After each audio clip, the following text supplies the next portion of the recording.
unconditionally. Do you still say a prayer for me? Are you thinking of me? Hello guys, আসসালামু আলাইকুম। আশা করছি আপনারা সবাই অনেক ভালো আছেন। তো ভিউয়ার্স, আজকের এই ভিডিওতে আমরা দেখাবো কিভাবে আপনারা ক্যাপকাট দিয়ে এরকম আইফোনের মতো কালার গ্রেডিং করতে পারবেন। তো ভিউয়ার্স, আজকের এই ভিডিওতে আমি সম্পূর্ণ বিষয়টি দেখিয়ে দিব। তো আমরা অনেকেই কিন্তু নর্মাল ফোন ইউজ করি, মানে অ্যান্ড্রয়েড ফোন ইউজ করি, সবার কাছে কিন্তু আইফোন থাকে না, কিন্তু আমাদের সবার ইচ্ছা থাকে শর্ট ভিডিও, টিকটক ভিডিওগুলো মেক করা। তো মেক করার পর জাস্ট কালার করতে পারি না। তো আজকের এই ভিডিওতে আমি দেখিয়ে দেবো কিভাবে আপনারা চাইলে ক্যাপকাট দিয়েও আইফোনের মতো কালার গ্রেডিং করতে পারবেন। তো চলুন কথা না বাড়িয়ে আমরা ভিডিওটি শুরু করব। যদি আপনি ভিডিওটি 1 মিনিটও স্কিপ করে দেখেন তাহলে কিন্তু আপনি কিছুই বুঝতে পারবেন না। তো চলুন ভিডিওটি শুরু করার আগে ছোট্ট একটি রিকোয়েস্ট, যারা যারা এখনো আমাদের এই ছোট্ট চ্যানেলটি সাবস্ক্রাইব করেন নাই তারা এখনই সাবস্ক্রাইব করে দিয়ে পাশে থাকা বেল আইকনটি অন করে দিবেন, এরকম নিত্য নতুন ভিডিওর আপডেট সবার আগে আপনার মোবাইল ফোনে পাওয়ার জন্য। আর যারা অলরেডি সাবস্ক্রাইব করেছেন তাদেরকে জানাই থ্যাংক ইউ সো মাচ। তো ভিউয়ার্স, আজকের এই ভিডিওটি মেক করার জন্য জাস্ট আমাদের ক্যাপকাট অ্যাপ্লিকেশনটি প্রয়োজন হবে। আমরা সবাই প্লে স্টোর থেকে ইনস্টল করে নেব। আর যাদের ফোনে অলরেডি আছে তারা তো অবশ্যই এখান থেকে এডিট করতে পারবেন। আর যাদের প্রো ভার্সনটা লাগবে তারা চাইলে আমাকে ফেসবুক পেজে নক করতে পারবেন। ফেসবুক পেজের নাম IAT টেক লিখে সার্চ করলে ফলো দিয়ে মেসেজ করবেন, তাহলে প্রো ভার্সনটি পেয়ে যাবেন। এরপর জাস্ট কি করবেন, অ্যাপসটি ওপেন করতে হবে। ক্যাপকাট অ্যাপসটি ওপেন করে দিবেন। ওপেন করার পর দেখতে পারবেন যে আপনার সামনে এরকম একটা ইন্টারফেস শো করবে। জাস্ট এখান থেকে প্লাস নিউ প্রজেক্ট এখানের মধ্যে একটা ক্লিক করবেন। এখানে ক্লিক করার পর দেখতে পারবেন যে আপনার গ্যালারিতে যতগুলো ভিডিও অ্যান্ড ফটো আছে সব কিন্তু এখানের মধ্যে শো করবে। এবার জাস্ট আপনি যে ভিডিওটি কালার করতে চান আপনাকে জাস্ট ওই ভিডিওটি এখান থেকে সিলেক্টেড করে দিতে হবে। তো এখানের মধ্যে অ্যাভেলেবেল ভিডিও আছে। জাস্ট আমি একটা নর্মাল ভিডিও দিয়ে দেখিয়ে দিব কিভাবে জাস্ট আপনারা ক্যাপকাট থেকে কালার গ্রেডিংটা করতে পারবেন। জাস্ট আমি ভিডিওটি এখান থেকে সিলেক্ট করে নিয়েছি। এরপর নিচে আমরা অ্যাড এই অপশনের মধ্যে একটা ক্লিক করতে হবে। অ্যাডে ক্লিক করার পর দেখতে পারবেন যে ভিডিওটি চলে আসবে। তো ভিউয়ার্স দেখেন, এই ভিডিওটি কিন্তু আমাদের নর্মাল ফোন দিয়ে মেক করা, অনেকটা মনে হচ্ছে কিন্তু এডিট করা, কিন্তু আসলে না। এটা জাস্ট আমরা নর্মাল ফোন দিয়ে রেকর্ড করেছি। ক্যামেরা কোয়ালিটি ভালো হওয়ার কারণে এই কোয়ালিটি ভিডিওটি এসেছে। এবার জাস্ট কি করবেন, আপনি ভিডিওটির মধ্যে একটা ক্লিক করবেন। ভিডিওটির মধ্যে ক্লিক করার পর দেখতে পারবেন যে নিচে অনেকগুলো অপশন চলে আসবে। অপশনগুলোকে একটু স্লাইড করবেন পাশে। স্লাইড করার পর দেখতে পারবেন যে এখানের মধ্যে ফিল্টার বলে একটা অপশন পাবেন। ফিল্টারের মধ্যে একটা ক্লিক করবেন। ফিল্টারে ক্লিক করার পর প্রথমে আমরা এখানের মধ্যে একটা ফিল্টার বসাবো। জাস্ট কি করবেন, আপনারা এখানের মধ্যে একটু স্লাইড করবেন এই সাইডে। স্লাইড করার পর আপনারা এখানের মধ্যে হোয়াইট টি বলে একটা ফিল্টার দেখতে পারবেন। জাস্ট আপনাকে ওই ফিল্টারটি খুঁজে নিতে হবে।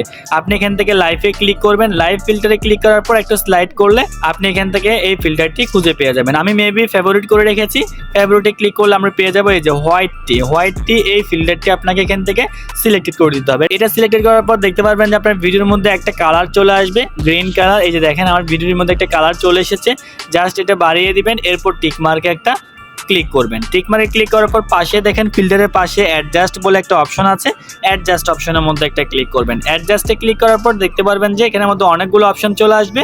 এবার জাস্ট এই অপশনগুলোকে বাড়িয়ে কমিয়ে নিলে দেখতে পারবেন যে আমাদের ভিডিওটি কালার গ্রেডিং হয়ে যাবে। একটা অপশন আছে অটো অ্যাডজাস্ট। আপনি যদি অটো অ্যাডজাস্টে ক্লিক করেন তাহলে আপনার ভিডিও অনুযায়ী ক্যাপকাট নিজে একটা এডিট করে দিবে। এই যে দেখেন, এটা ক্যাপকাটের পক্ষ থেকে করে দিয়েছে। যদি আমি আন্ডু করে দেখাই, আগে ছিল এরকম, কিন্তু আপনি অটোতে দেওয়ার পর এরকম হয়ে গিয়েছে। এটা হচ্ছে ক্যাপকাট সাজেস্ট করেছে। আপনি যদি চান নিজে করতে তাহলে আপনাকে নিজে এখান থেকে করতে হবে। ব্রাইটনেসে ক্লিক করবেন। প্রত্যেকটি অপশনকে বাড়িয়ে কমিয়ে দিয়ে আপনাকে এখান থেকে এডিটটা করে নিতে হবে। ব্রাইটনেসটা বাড়াবেন, একটু কন্ট্রাস্ট একটু কমাবেন। 33 রেখেছি আমি। এরপর স্যাচুরেশনটাকে একটু বাড়িয়ে দিবেন হালকা। আমি এখান থেকে 15 রেখেছি। এক্সপোজারটা একটু কমিয়ে দিবেন। আমি এখান থেকে -25 রেখেছি। এরপর এখানে শার্পেন আছে, এটা যেভাবে আছে এভাবেই থাকবে। HSL এ ক্লিক করবেন। HSL এ ক্লিক করার পর প্রথমেই এখানের মধ্যে আপনারা গ্রিনটাতে ক্লিক করবেন। গ্রিনটাতে ক্লিক করলে এখানের মধ্যে কালারটাকে একটু বাড়িয়ে দিবেন। দেখতে পারবেন যে এটা একদম গ্রিন হয়ে যাবে। এরপর নিচে একটা আছে লুমিনেন্স থেকে আপনি একটু এখান থেকে মাইনাস করবেন। -57 রেখেছি। আপনি আপনার ভিডিও অনুযায়ী মাইনাস করে দিবেন। উপরে যেটা আছে HUE, এটা জাস্ট কিছু করতে হবে না, যেভাবে আছে এভাবে রাখবেন, মাঝখানে রেখে দিবেন। এরপর জাস্ট কি করবেন, পাশে দেখেন হলুদ একটা অপশন আছে কালার, হলুদের মধ্যে ক্লিক করবেন। এটা আপনার ফেসটাকে ক্লিয়ার করবে। জাস্ট আপনি এখান থেকে বাড়িয়ে কমিয়ে দেখবেন আপনার ফেসটা কিরকম রাখলে সুন্দর আসে। জাস্ট আপনি এখান থেকে এভাবে করবেন। আমি প্রথমটাকে 100 করে দিয়েছি। স্যাচুরেশনটাকে আমি এখান থেকে হালকা একটু প্লাস করে দিয়েছি, 53 রেখেছি। এবং লুমিনেন্স থেকে আপনি এখান থেকে যেভাবে আছে এভাবে রাখবো, কিছু করবো না, জাস্ট -0 রেখে দিলাম। এরপর দেখেন আরেকটা অপশন আছে লাল কালারের পাশে, এখানের মধ্যে একটা ক্লিক করবেন। এটা আপনার ফেসটাকে ক্লিয়ার করবে। আপনি এখান থেকে বাড়িয়ে কমিয়ে দেখবেন আপনার ফেসের কালারটা কেমন হয়। এবং এটা চেঞ্জ করলে কিন্তু আকাশি কালারটাও কিন্তু চেঞ্জ হচ্ছে, মেঘের কালারটা।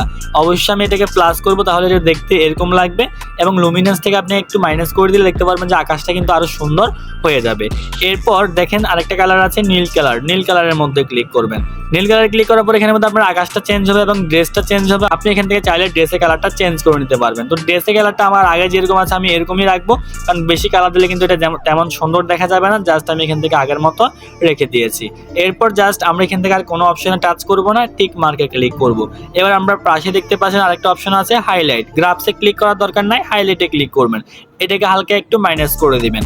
এরপর শ্যাডোতে ক্লিক করে এটাকে হালকা একটু প্লাস করবেন বা মাইনাস করবেন, ভিডিও অনুযায়ী করে দিবেন। মাইনাস করলে চুলের কালারটা একটু কালো হবে, আর প্লাস করলে পুরো আকাশের কালারটা একটু উজ্জ্বল হয়ে যাবে। টেম্পে ক্লিক করবেন। এখানে হচ্ছে আপনার একটু কমালে নীল কালার হয়ে যাবে, একটু বাড়ালে হলুদ টাইপের হয়ে যাবে। অবশ্যই আমরা একটু বাড়িয়ে দিব, তাহলে আইফোনের কালারটা চলে আসতেছে। তো দেখেন ভিউয়ার্স অলরেডি চলে এসেছে। এরপর আমরা HUE তে ক্লিক করব। এবার আমরা এটাকে একটু হালকা একটু প্লাস করে দিব। এবার আমরা এখান থেকে টিক মার্কে একটা ক্লিক করে দিব। এবার ভিউয়ার্স দেখেন আমাদের ভিডিওটা কত অস্থিরভাবে কালার গ্রেডিং হয়ে গিয়েছে। একেবারে দেখেন পুরো আইফোনের কালার হয়ে গিয়েছে। আপনি আগের ভিডিওটি দেখেন আর এই ভিডিওটি দেখেন, কত অস্থির লাগতেছে। আপনার ব্যাকগ্রাউন্ডে দেখেন আকাশের কালার হতে শুরু করে পাশে গাছের কালারগুলো দেখেন, জমিনের কালারটা দেখেন, একেবারে কিন্তু আইফোনের কালার হয়ে গিয়েছে। এরপর জাস্ট আপনি এখান থেকে চাইলে আরো অনেকগুলো ইফেক্ট ইউজ করতে পারবেন। চাইলে আপনি এখান থেকে আপনার ফেসে কালারটাকে আরো স্মুথ করতে পারবেন। তো ভিউয়ার্স দেখেন খুব সুন্দরভাবে কিন্তু আমাদের ভিডিওটি কালার গ্রেডিং হয়ে গিয়েছে। এবার জাস্ট আপনি ভিডিওটি সেভ করবেন। ভিডিওটি সেভ করার জন্য উপরে কর্নার আইকন একটা দেখতে পাচ্ছেন, এখানের মধ্যে একটা ক্লিক করবেন। এখানে ক্লিক করলে দেখতে পারবেন যে ভিডিওটা আপনার গ্যালারিতে সেভিং হয়ে যাবে। তো ভিউয়ার্স এই ছিল আমাদের আজকের এই ভিডিও। আশা করি ভিডিওটি অনেক ভালো লেগেছে। যদি ভিডিওটি ভালো লেগে থাকে তাহলে অবশ্যই একটি লাইক করে দিবেন আর কমেন্ট করে জানিয়ে দিবেন নেক্সট কিরকম ভিডিও চান। আর যারা ভিডিওটি এখনো শেয়ার করেন না সবাই ভিডিওটি শেয়ার করে দেন। আর যারা এখনো চ্যানেলটি সাবস্ক্রাইব করেন না তারা এখনই সাবস্ক্রাইব করে দিবেন, এরকম ভিডিওর আপডেট সবার আগে আপনার মোবাইল ফোনে পাওয়ার জন্য। আর সবাই অবশ্যই ফেসবুক পেজটি ফলো করবেন, মেসেজ করবেন, তাহলে যে কোনো প্রবলেমের সলিউশন আমি আপনাদেরকে ওখানের মধ্যে দিয়ে দিতে পারবো। আর যাদের CapCut Pro অ্যাপ্লিকেশনটি লাগবে তারাও মেসেজ করবেন, CapCut Pro অ্যাপসটি আপনারা চাইলে পেয়ে যাবেন। তো ভিউয়ার্স সবাই ভালো থাকবেন, সুস্থ থাকবেন। দেখা হচ্ছে পরবর্তী কোনো ভিডিওতে। আসসালামু আলাইকুম।